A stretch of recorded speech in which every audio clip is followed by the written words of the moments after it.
Salam alaikum, Azul, bonsoir. Beau Cherb est illégitime, mais nous allons travailler avec lui. C'est Abdelrazak Mokhri en personne, himself, qui a écrit ça aujourd'hui sur sa page Facebook. La crise de l'APN, qui en vrai est une crise d'institution que traverse l'Algérie, n'est que l'arbre qui cache la forêt. L'Algérie va mal, elle va très mal. L'Algérie ne sait plus où se trouve, vers où elle va. Les Algériens sont perdus et sont dans la confusion la plus totale. Un président absent, un Sénat paralysé, des sénateurs qui démissionnent et qui accusent publiquement Saïd Bouteflika, le frère du président, d'avoir pris en otage le président de la République. Des politiques qui accusent Saïd Bouteflika de réagir aux affaires de l'État. Je dis bien réagir et non pas diriger, parce que tout simplement, le pays n'est pas dirigé. Les frères du président ne gèrent pas, ils réagissent à des magouilles, et sur le plan politique, et sur le plan économique, encore sur le plan juridique. Les Algériens sont choqués par une APN bicéphale avec deux présidents, des députés prêts à collaborer avec le premier président, Bouhadja, avec le nouveau qui a été élu hier, avec le troisième, qui est à faire. Débandade, déliquescence, décadence, chute, déclin. Moi, le jeune Algérien que je suis, j'ai peur. J'ai peur pour mon pays, oui, j'ai peur pour l'Algérie. J'ai peur de ces inconnus qui tiennent notre devenir.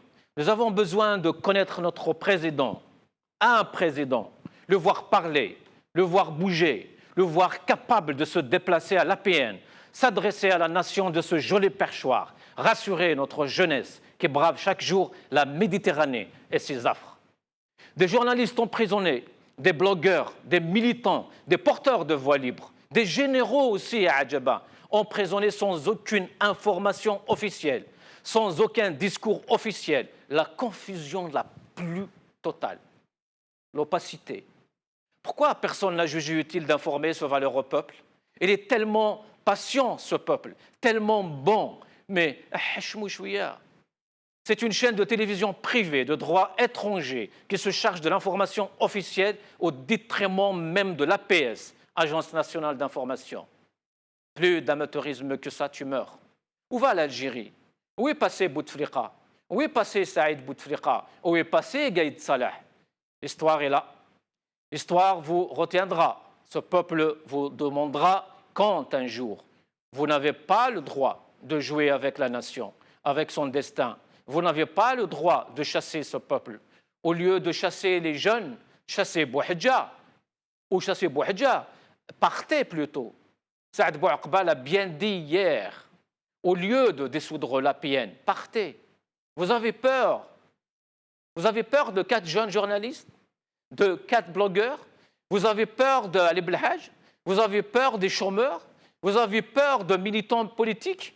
Ayez peur plutôt de la justice, de l'histoire. Ayez plutôt peur de votre ignorance, de votre ignominie et de votre gestion. Emprisonner des jeunes journalistes, de militants, 5 mois avant les présidentielles, c'est tout simplement, d'un côté, un signe de votre échec, de votre faiblesse, et de l'autre côté, la chose vous échappe. Vous n'avez plus aucune carte à jouer. Enfin, si, réchauffez les anciennes méthodes classiques, macabres et morbides, dont vous resterez professionnels. Mais je ne peux pas vous blâmer sans dire un mot sur l'opposition. Opposition. Les Algériens ne savent plus ce que ce mot veut dire. La génération Bouteflika, au pouvoir depuis 20 ans, ne connaît pas, malheureusement, le vrai sens de ce mot, opposition. La crise dans laquelle a été plongée l'APN durant 3 semaines et l'Algérie depuis 20 ans aurait dû lui permettre de tenir enfin le rôle de contre-pouvoir qui doit être le sien et classer l'image d'une opposition molle, une opposition complice auprès de l'opinion publique.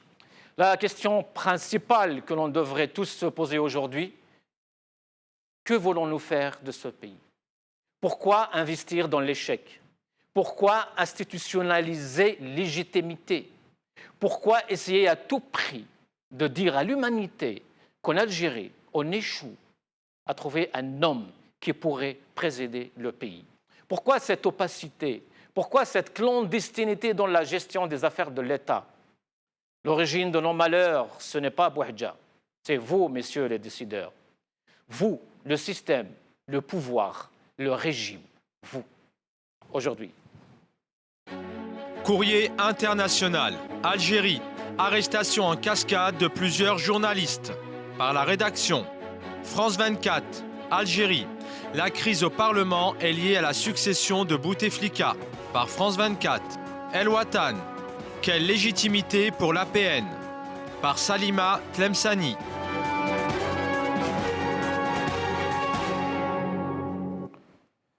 Top 3 d'aujourd'hui, Algérie, confusion, déliquescence et incertitude. Et pour en parler, j'ai le plaisir d'accueillir sur le plateau, à ma droite, Idir Ounoran, homme politique, analyste politique. Marhaba bik. Bonsoir. Merci, M. Gaspi, pour l'invitation. Merci.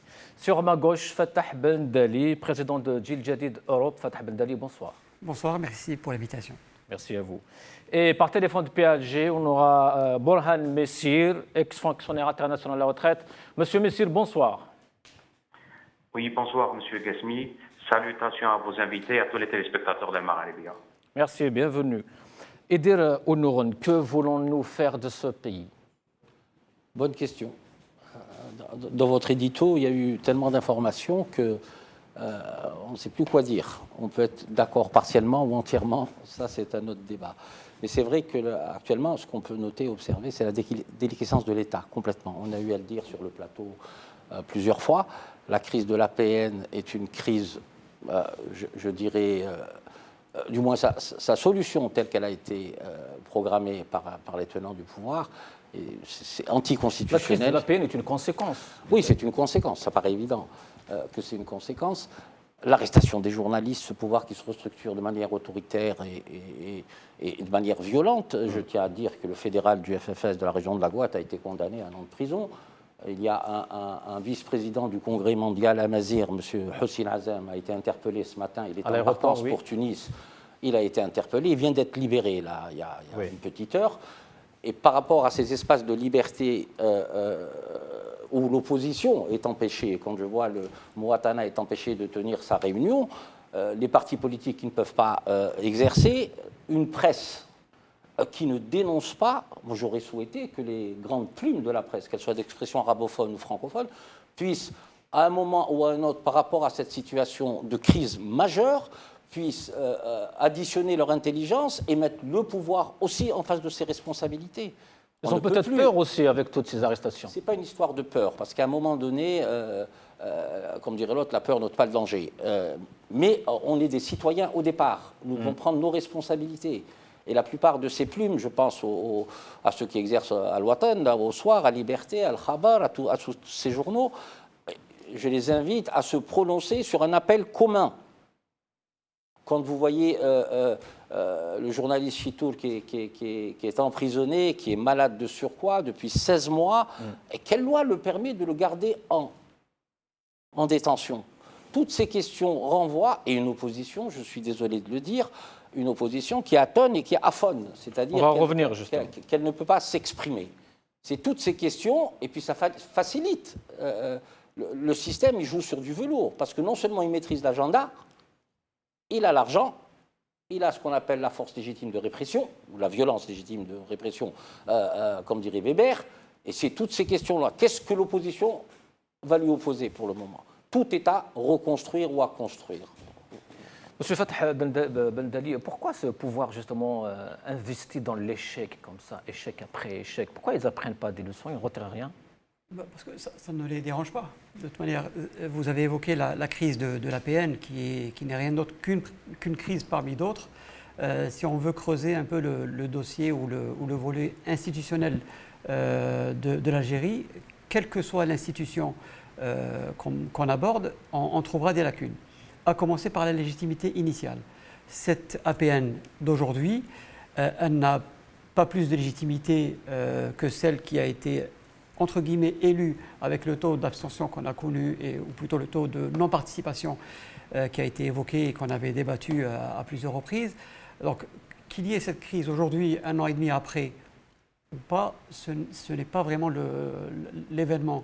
Ça dénote encore une fois que les institutions ne fonctionnent pas, que le système algérien a d'autres codes qui sont tout tout sauf des ordres régis par une On ne parle constitution ou des institutions qui sont bien établies et qui sont dignes d'un état de droit. Justement, on ne parle pas que de l'APN. L'APN, c'est juste une occasion, justement. Mais toutes mais, les institutions de l'État, la présidence, elle est en panne. Le Sénat, il est paralysé. L'APN, maintenant, avec 2 présidents, il y a un problème institutionnel vrai. La présidence est en panne depuis 5 ans. Ce n'est pas nouveau. On a un président qui n'a jamais parlé à ses citoyens depuis 5 ans maintenant. Et encore, on continue à parler du 5e mandat, pour ceux qui le plébiscitent. L'APN, on en parle aujourd'hui parce que ça fait 3 semaines que cette instance qui est l'instance absolument, c'est l'instance de légitimité, c'est l'instance qui est en charge de proposer, textes, de voter des lois. Qui ne fonctionnent pas. Pire encore, on a des images que vous avez rappelées tout à l'heure d'une boutique qui ferme avec des chaînes et un cadenas. On n'a jamais vu ça dans aucun pays au monde. Qu'un président soit destitué, remplacé ou pas, à la limite, c'est un fonctionnement qui peut se comprendre dans la Constitution. Là, il n'y a pas de souci. Mais que toute l'institution de l'Assemblée nationale arrête de légiférer, qui est son rôle principal, arrête de contrôler ou de gérer ou de voir le fonctionnement du gouvernement pendant 3 semaines, on marche sur la tête. Alors, vous avez aussi évoqué la liberté de la presse. Oui. On est à 3 jours de la commémoration de la journée de la presse, le 22. Oui. Où on a arrêté aujourd'hui plus de 5 journalistes. Voilà, on arrête des journalistes, tout en disant dans le discours officiel du président de la République, alors, à voir qui est derrière, il le dit, je le cite pour ne pas trahir le texte, il disait que la liberté de la presse en Algérie est une précieuse contribution au renforcement de l'état de droit. Oui.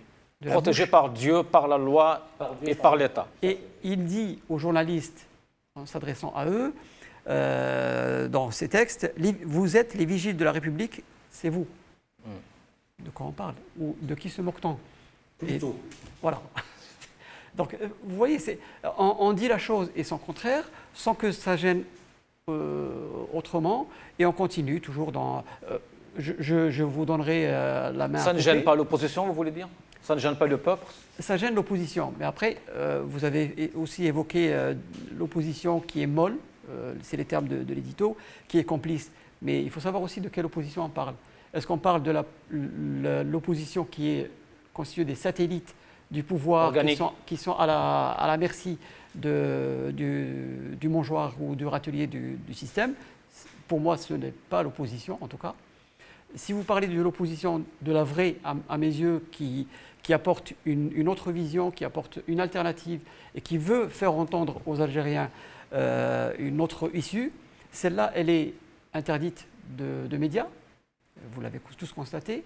On n'a pas le droit aux réunions même, même dans les salles maintenant. Qui est un droit fondamental de liberté de réunion. On n'a pas le droit. Vous avez cité tout à l'heure l'exemple récent de la conférence de Mouatana qui a été interdite dans toutes les salles d'Alger et ses environs, si bien qu'on a dû se rabattre vers une autre option. Et beaucoup d'autres dans l'est du pays, dans l'ouest, dans le sud. Je peux rappeler la démarche initiée aussi par Mouatana en début septembre à Constantine, à Alger même déjà, à Constantine, à Béjaïa, où on empêche, le pouvoir actuel empêche des hommes politiques, des citoyens, d'aller à la rencontre d'autres citoyens. Et on empêche des jeunes qui ne sont ni dans Mouatana, ni dans un autre parti. Pour rebondir sur ce que disait notre ami là sur le plateau, quand un wali qui vient d'être installé à Béjaïa décrète que les cafés littéraires n'auront plus de place dans la wilaya. Comme ça, de sa tête à lui. C'est-à-dire, c'est comme ça. Le pouvoir, il se restructure. C'est un pouvoir, pour moi, qui acte sa fébrilité, dans un premier temps. Il acte sa fébrilité. Vous l'avez si bien dit dans l'édito, vous avez dit a-t-on peur de politiciens, a-t-on peur de partis, d'associations, de sociétés civiles, etc. etc. Ah ben, faut croire que oui. Cela prouve aussi, M. Honoran, qu'il n'y a pas de stratégie, justement. Ce pouvoir n'a aucune stratégie pour l'Algérie de demain, pour l'Algérie de 2020, de 2030, de 2040. Pas du tout. J'ai eu à le dire, on n'a pas le cap. Et quand on parle du 5e mandat que notre ami là vient d'évoquer, mais pour quel projet? Comment ils sont restés 20 ans au pouvoir pour faire de la fausse monnaie, pour nous amener à la planche à billets. Ça, c'est un. Tout ça pour Moi, ça. je pense que le pays n'a jamais eu de président, je le respecte, ce n'est pas des attaques ad hominem, qui ont eu une vision historique du pays. Et c'est ça le gros problème. Ils sont tous issus du mouvement national où le pouvoir était fortement personnalisé. Et on est arrivé à un manque de démocratie parce que c'est une verticalité, c'est des jacobins sans les jacobins. Voilà, tout simplement. Oui, sauf que juste sur ce point, si vous le permettez, oui. Un homme qui est censé gouverner ou qui est censé donner le cap à son pays, on ne peut pas se permettre d'être dans l'amateurisme et de dire moi je sais tout, c'est moi qui décide et vous n'avez qu'à me suivre. Mais c'est peut-être parce qu'il n'existe pas cet homme, justement. C'est la conclusion à laquelle vous arrivez. Ce que je voudrais aussi rappeler, c'est que la vision qui a été celle du gouvernement, des gouvernants actuels pendant 20 ans, c'est la vision qui nous est offerte tous les matins avec du choléra dans notre pays, avec un système éducatif qui est à l'agonie, avec de la corruption même dans le milieu du foot, avec, je regardais de tout à la l'heure corruption partout. Des statistiques, 6 millions d'euros depuis le début d'année arrêtés au niveau des frontières, mais où va-t-on? Sans parler des jeunes, justement, qui partent, eux, ils arrivent et réussissent quand même à passer. Je ne sais pas comment, mais bon. Monsieur Messire, des arrestations donc, des blogueurs, de journalistes, d'intellectuels, de militants, 5 mois seulement avant les échéances. Le pouvoir n'a vraiment pas besoin de se faire des ennemis, à mon sens, dans cette conjoncture, surtout. Il peut s'en passer largement, surtout que la continuité est son mode d'ordre. Comment expliquez-vous cela? Écoutez, tout à fait, vous avez entièrement raison. Nous sommes en train de vivre une situation inédite, du jamais vu à quelques mois et d'une échéance aussi importante qu'est la présidentielle. Personnellement, en essayant de comprendre, parce que vous l'avez si bien cité dans votre éditorial, il y a un manque de communication, donc on ne communique pas suffisamment au niveau de beaucoup d'institutions du pays. Donc, ce qu'on est en train vraiment de vivre une situation très, très, très difficile. Cela ne permet nullement le bon fonctionnement des institutions. Nous nous sommes également éloignés on ne dit plus le droit, nous sommes éloignés de la légalité. Maintenant, tout est possible, tout est flou. Et certains, et c'est à cause non seulement par rapport au fait qu'on n'applique pas le droit, qu'on ne dit plus le droit, également par rapport au fait qu'on privilégie des intérêts personnels purement mesquins au lieu de l'intérêt suprême de la nation. Il n'y a pas d'autorité qui contrôle, donc il y a une impunité. Donc on est arrivé à une situation où chacun fait ce qu'il veut, et en plus, quand ça touche des institutions très importantes du pays, cela craint le pire pour l'avenir du pays. Est-ce que, est-ce que le régime, justement, qui n'ose pas le débat, la discussion, l'échange, on voit un problème d'institution aujourd'hui en Algérie, la présidence qui n'est même plus à Al-Mouradia, en tout cas, n'est plus le centre de prise de décision en Algérie. Président absent, un Sénat paralysé, une APN à 2 présidents. Est-ce normal qu'un Conseil constitutionnel ne prenne pas position dans toute cette guerre? Écoutez, vous voulez dialoguer. Vous avez l'exemple de l'APN. Il y a eu un débat, du moins un débat entre pays, un discours à sens unique où la loi a été bafouée, où on a imposé une autre personne, et une personne qui n'est pas légitime et qui est maintenant, on est en train de jouer sur la terminologie. On dit qu'il y avait un président légitime et maintenant il y a un président de l'APN réel. Donc le Conseil constitutionnel, quand vous lisez les prérogatives du Conseil constitutionnel, il n'est nullement dans ses prérogatives que d'intervenir dans une situation pareille, parce que lui, il est beaucoup plus là pour essayer comment dirais-je, de gérer, de garantir. Il est le garant de la constitutionnalité des lois, de l'application des lois et de la constitutionnalité des lois. Donc, il ne va pas s'insérer dans un règlement intérieur de l'Assemblée nationale. Maintenant, pourquoi est-ce qu'il n'a pas donné, pourquoi est-ce que l'exécutif n'a pas réagi? De ce côté-là, maintenant, on nous parle de la fameuse séparation des pouvoirs, quand bien sûr, cela, de certains côtés. Restez avec nous, Monsieur Messire. Oui, Idir Honoran. Vous voulez rajouter quelque chose? Avec M. Messire, c'est vrai que le Conseil constitutionnel ne peut pas s'autosaisir sur ça. Mais je crois que l'article 10 de l'APN mériterait peut-être au moins une intervention. Quand vous savez que le président de l'APN, l'ex-président, M. Saïd Bouhadja, attendait le feu vert du président de la République qui le conforterait ou éventuellement le démissionnerait. C'est la confusion des pouvoirs, comme vous l'avez si bien dit. Ça rejoint tout simplement le principe fondamental contre lequel on se bat tout le temps, c'est quelle légitimité. Si les députés... Mais quel sens donner à la légitimité aujourd'hui en Algérie, justement? Sachant que les élections... Il n'y a pas de légitimité, en tout cas. La légitimité, elle a une seule définition, elle n'en a pas 36 000. La légitimité est un mandat...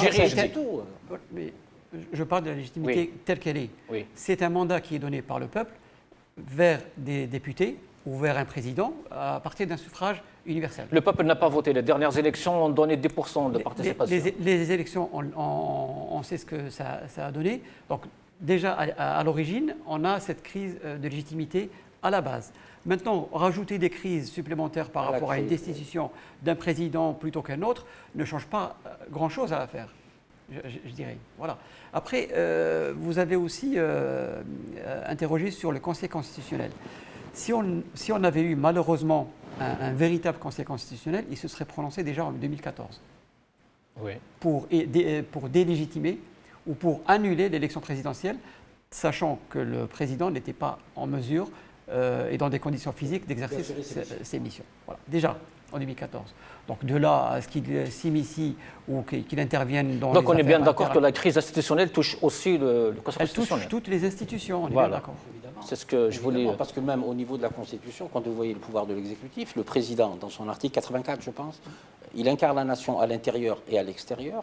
Et il y a quelque chose, et je me demande que les constitutionnalistes qui ne sont pas organiquement liés ne puissent pas relever et que ce ne sera pas un angle d'attaque pour appuyer l'article qui préconise l'empêchement, c'est qu'il dit il incarne la nation à l'intérieur et à l'extérieur et il s'adresse directement au peuple, chose qu'il n'a pas faite.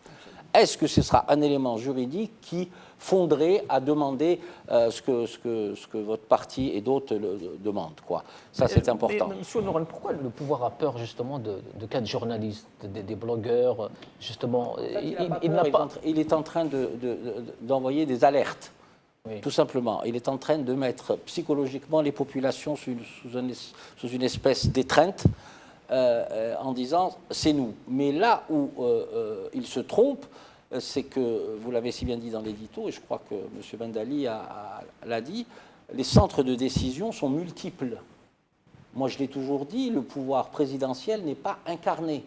C'est ça, c'est un des problèmes qui se posent. Il n'est pas incarné.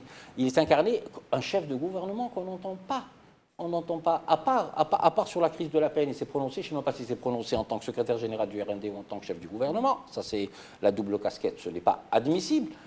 Et c'est à travers ces positionnements qu'on fonde une véritable république.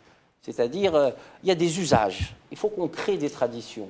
Et on doit passer, je pense qu'on doit passer si on revient au côté constitutionnel, le pouvoir présidentiel est un pouvoir de droit divin. Il faudra refaire la Constitution et, à la limite, je ne dirais pas revenir à un régime semi-présidentiel, mais ôter certains pouvoirs au président de la République. Ça ne peut pas durer comme ça. Le président est élu par un suffrage universel librement consenti avec des élections sincères. À partir de ce moment-là, il a son cap, il a sa majorité si toutefois il l'a, et à partir de ce moment-là, il donne le là. Mon cap, c'est celui-là. Mais là, ce n'est pas possible. Le cœur nodal du pouvoir, nous le savons tous, c'est l'armée. L'armée est en train de se dire, moi, je ne fais pas de politique. Alors, cette opposition, moi, je l'invite à construire l'alternative, mais on doit passer par une période de transition, parce que pour 2019, les gens qui me parlent de la présidentielle de 2019, Sauf que les gens du régime n'aiment pas ce mot, hein, période de transition. Ils disent que l'Algérie, il n'y a rien, il n'y a rien de grave, l'Algérie est stable, tout va bien. On est obligé de passer par la transition, excusez-moi. On est obligé de passer par la transition et d'aller vers une constituante. Si on ne part pas vers une constituante, ce n'est plus possible. La Kabylie commence à larguer les amarres. Les Mozabites sont en crise, les Touaregs sont en crise. L'idée de la nation, il faut un nouveau pacte d'union nationale. Et ce qui serait peut-être intéressant à envisager avec l'initiative de Mouatana, pour peu qu'elle puisse drainer à la fois des élites et les populations, ça pourrait se construire, cette alternative qui fausserait. Sauf que face à tout ça, M. Honoren, on a Abdelrazak Moukari, par exemple, qui déclare je n'ai pas un problème personnel avec Mouad Bouchareb, mais je le dis, je le répète, il est président d'une assemblée illégitime.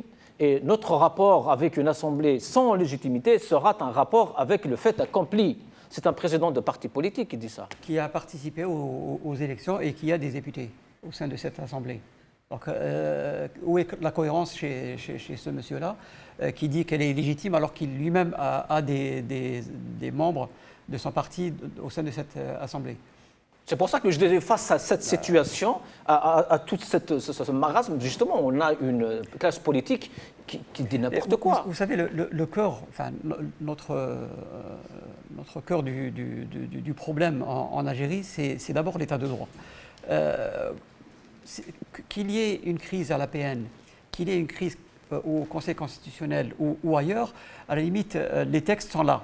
Et ils pourraient absolument résoudre, tels qu'ils sont actuellement, à ce jour, ils pourraient résoudre tous les problèmes auxquels on pourrait être confronté.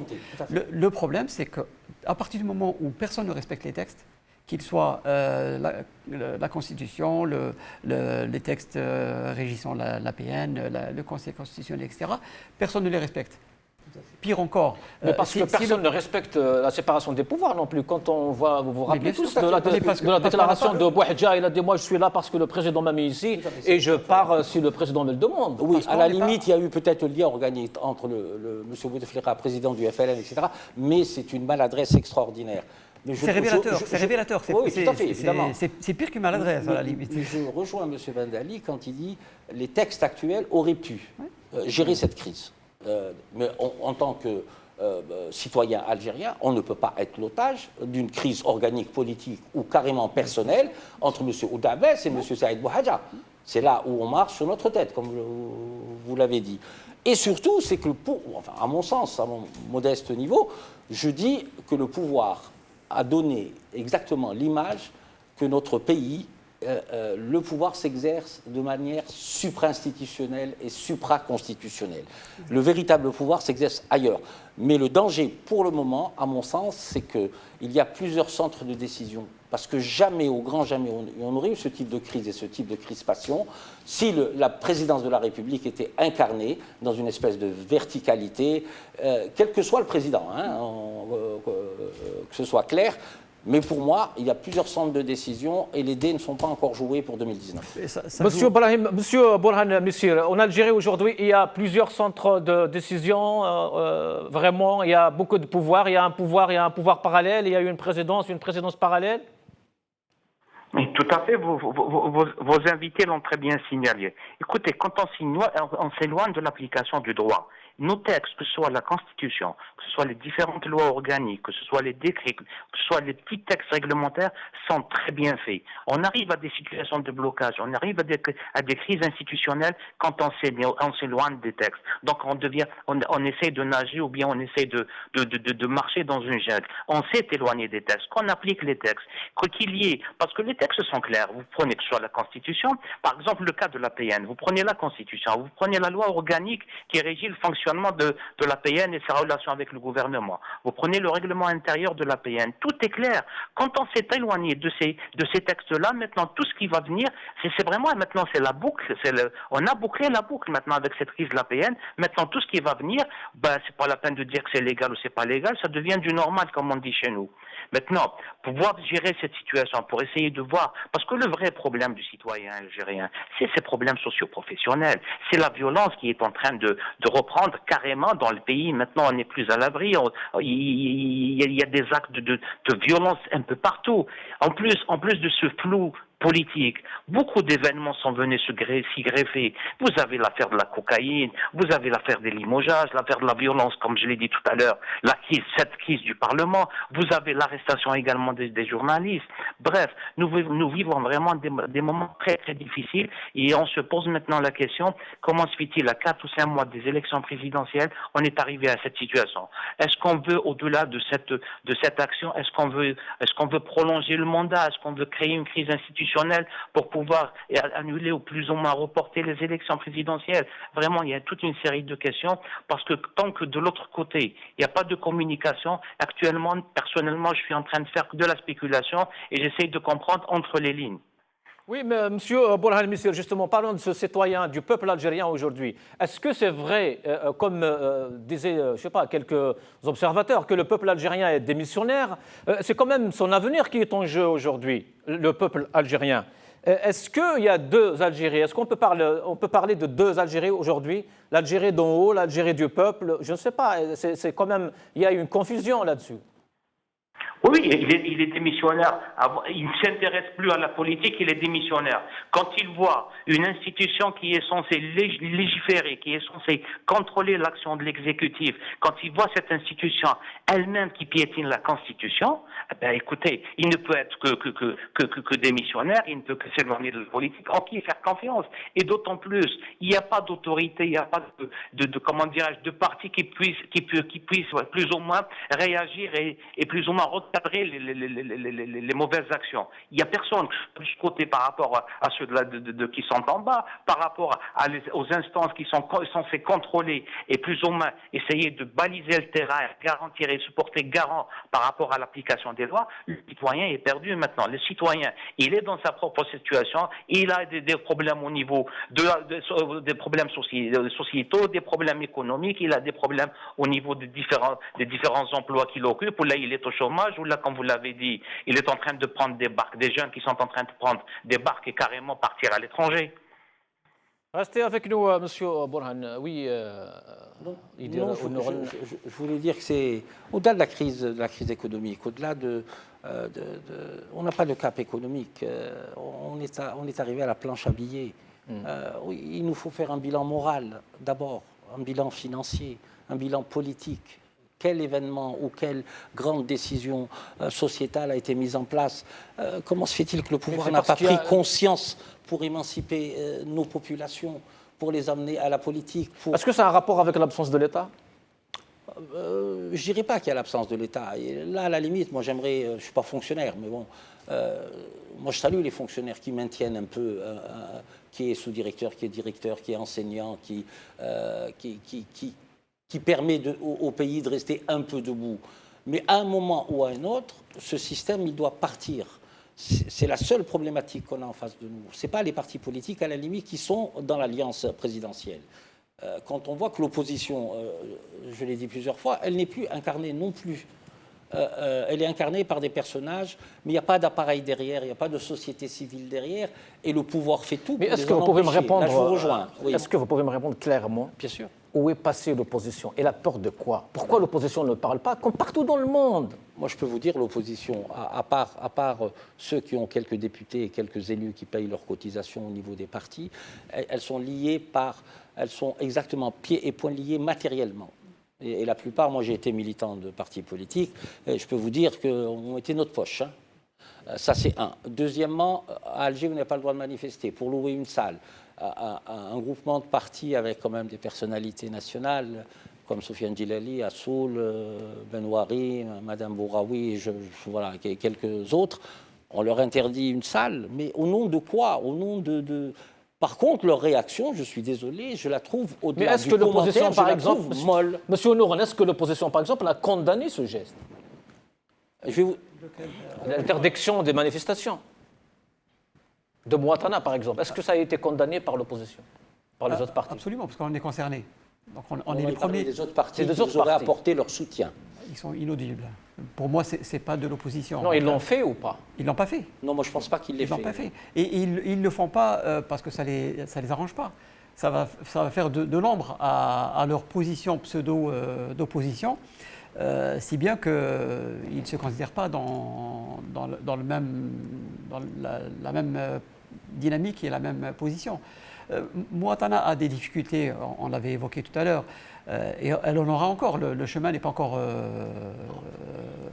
clair et il n'est pas encore facile, mais on va se maintenir, on va continuer le combat à tout point et avec tous les moyens dont on disposera. Et c'est des moyens maigres et pauvres par rapport à ce que le système et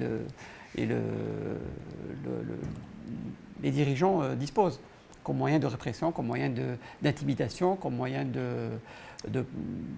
d'interdiction, légale ou pas d'ailleurs.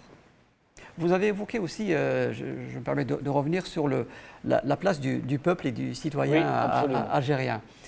Là, par rapport à tout ce qui se passe, justement. Pourquoi on parle des Haragas, c'est vrai, eux, ils prennent position, ils quittent l'Algérie, mais les autres qui sont en Algérie. Vous savez, à partir du moment où vous ne donnez plus d'espoir à un peuple, et notamment des jeunes, parce qu'il faut quand même se rappeler que les jeunes qui ont 20 ans aujourd'hui n'ont connu que le règne de Bouteflika. Oui. Ça, c'est un constat. Et même ceux qui ont 25, 30 ans, ils étaient enfants à l'arrivée de Bouteflika. Absolument. Ils n'ont connu que ça. Si dans cette Algérie, on ne leur donne pas de l'espoir, on ne leur donne pas de perspective, on ne leur donne pas de projet pour qu'ils s'épanouissent professionnellement, personnellement, dans un pays qui est le leur, pourquoi voulez-vous qu'ils restent et qu'ils aient une attache, à part la tâche familiale, malheureusement. Et des milliers d'entre eux prennent le risque de partir. Alors, si on veut creuser encore plus le lien du citoyen vis-à-vis des politiques, il est assez simple, si on veut le résumer. Vous avez un double divorce du citoyen qui ne se reconnaît pas dans son élite politique, et notamment dans ses représentants dont on a parlé tout à l'heure à l'Assemblée nationale ou à la présidence. Il ne se reconnaît pas dans cette élite politique. Bien sûr, même à l'échelle du bas, effectivement. Le schéma est le même. Oui, est le même. Non, mais c'est l'architecture. À partir du C'est moment pour ça que je disais il y a deux Algéries peut-être. Oui, à partir du moment où le citoyen ne se reconnaît pas dans sa représentation politique, pourquoi voulez-vous qu'il soutienne ou qu'il s'intéresse à la chose politique?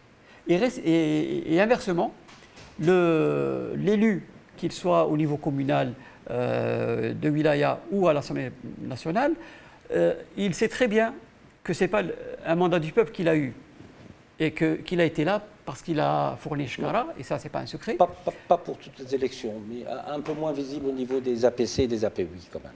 Certes, mais oui. En tout cas, on peut en discuter. Mais au niveau de l'Assemblée nationale, oui, tout à fait. Là, on connaît bien le mode de fonctionnement et le mode de désignation.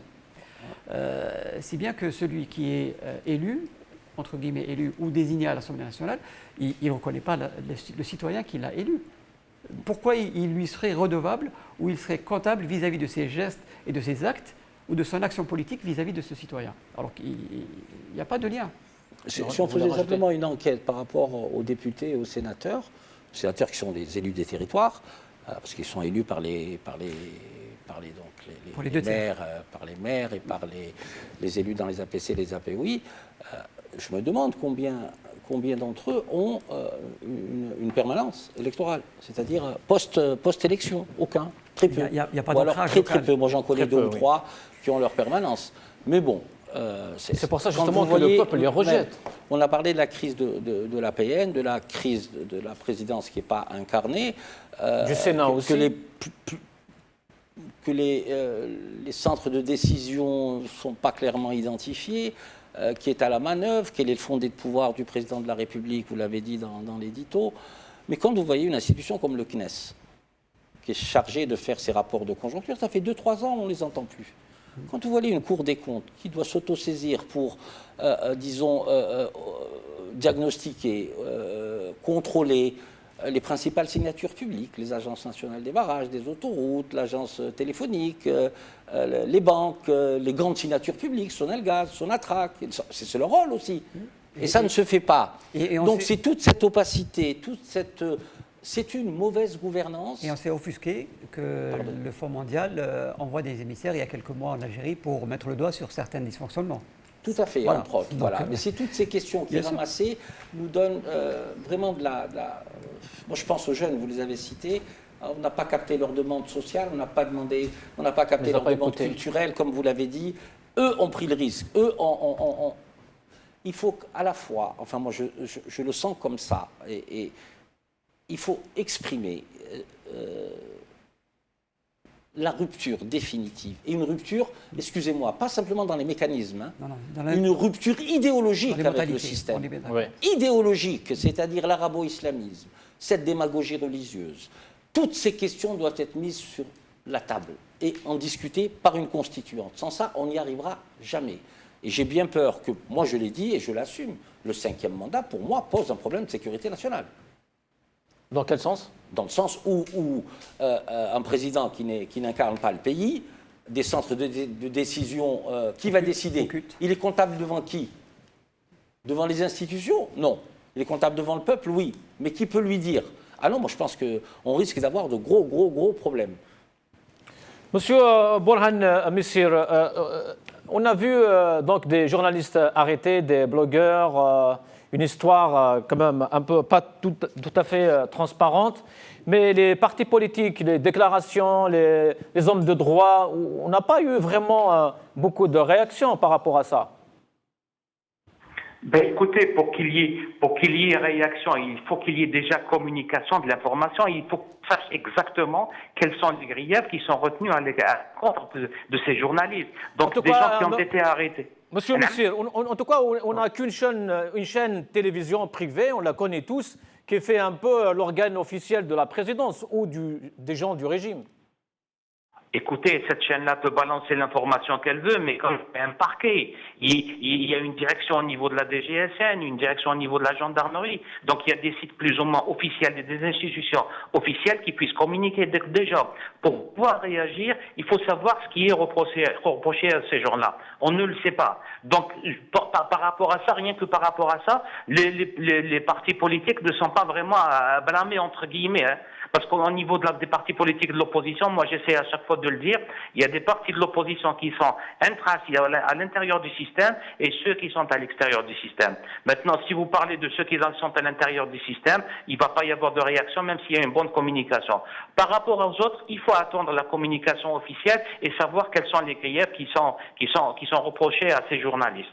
Mais l'information officielle, est-ce qu'elle va arriver justement? Parce qu'on a vu même l'arrestation des généraux, ils n'ont pas communiqué par rapport à ça. Et tout à fait. C'est le fameux flou dont on a parlé tout à l'heure. Tout est flou maintenant. On n'arrive plus, on se situe plus on arrive à se retrouver plus ou moins, à trouver un chemin dans cet imbroglio. On n'arrive plus. On essaie plus ou moins de spéculer, d'essayer de comprendre, d'essayer d'avoir des informations. Donc on ne communique plus, vous avez les mains liées. Et tout à l'heure, un de vos invités l'a dit, et c'est vrai, il y a une véritable cassure maintenant entre les gouvernants et les gouvernés, entre la population et entre ses représentants, entre guillemets ses représentants. Monsieur Borhan Missir, une sénatrice cette semaine a même prononcé le mot de Saïd Bouteflika, de la famille de Bouteflika, comme quoi Bouteflika est pris en otage. Et on n'a pas vu de réaction. Est-ce que, je ne sais pas, le procureur, la justice aurait été peut-être autosaisi, non? Oui, c'est le minimum quand on profère des accusations.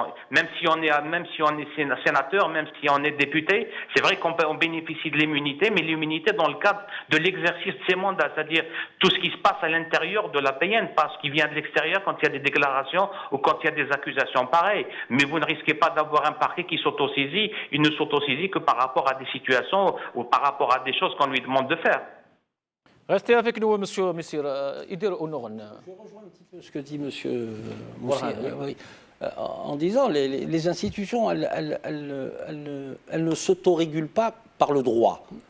Elles s'autorégulent par l'injonction politique. C'est le fait du prince. C'est l'injonction politique n'est pas là. Non, le danger, il est où, à mon sens? Il est qu'il y a différents pouvoirs de décision actuellement. C'est ça le problème. C'est ce qui fait la confusion. Si au moins on avait un seul pouvoir qui décidait, c'était clair, identifié, il n'y aurait aucun souci. L'opposition serait plus à l'aise pour exprimer. Et comme disait M. Borhan, c'est ça, il disait une chose, il disait tout est opaque. Nous, on est là simplement à supputer. Qu'est-ce qui risque de se passer? On est dans le commentaire, on est dans l'écume des choses aussi, parce qu'il faut le dire. Mais nous savons tous que la rupture doit passer par une rupture idéologique. Parce que notre problème à nous, en tant que citoyens algériens démocrates, c'est le système, c'est la problématique du système. Moi, ce n'est pas le FLN, ce n'est pas le RND. On peut les combattre idéologiquement si on coupe le lien organique entre l'État et eux, entre la police politique et eux. C'est ces questions-là qui doivent nous intéresser, qui doivent nous interpeller, qui doivent nous agiter. Voilà. Il faut que le système parte, quoi. Ah oui, le système doit partir, mais le système ne veut pas partir. Nous, on n'a pas de Gorbatchev qui va nous lier. Et même Helsinki, malgré sa vodka, excusez-moi pour les téléspectateurs. Donc c'est ça le souci. Mais quel est l'homme qui va arriver et incarner le changement? Pas le changement simplement pour changer, mais aller dans les fondamentaux. Le vrai changement. L'histoire, faire une autocritique du mouvement national. Un changement concret. De l'étoile nord-africaine.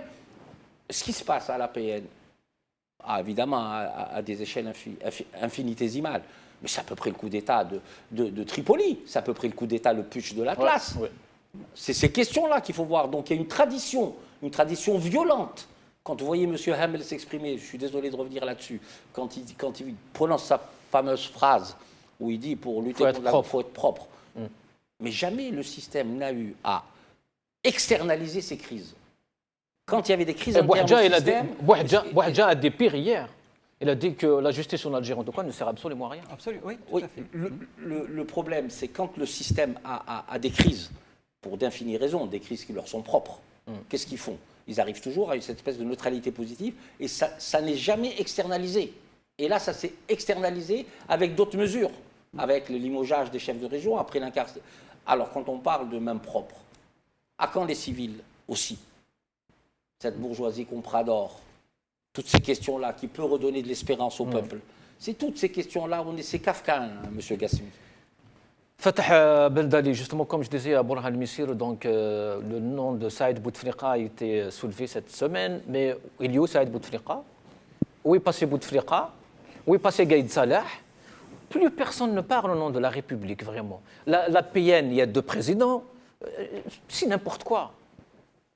Vous l'avez dit. Hein, c'est quoi l'Algérie aujourd'hui? C'est qui? C'est n'importe quoi, mais c'est malheureusement le quotidien depuis bien longtemps et bien des années.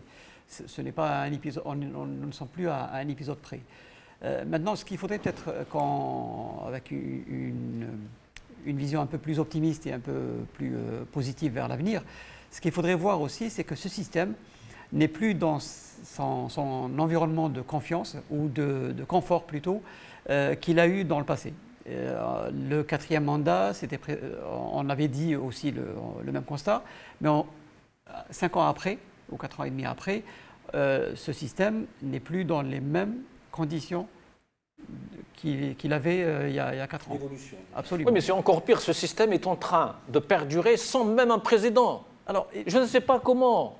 Mais il n'a plus les mêmes moyens et on peut le lire aussi d'une manière où, c'est-à-dire qu'il peut aussi, par ces agissements-là, APN, etc., montrer sa fébrilité.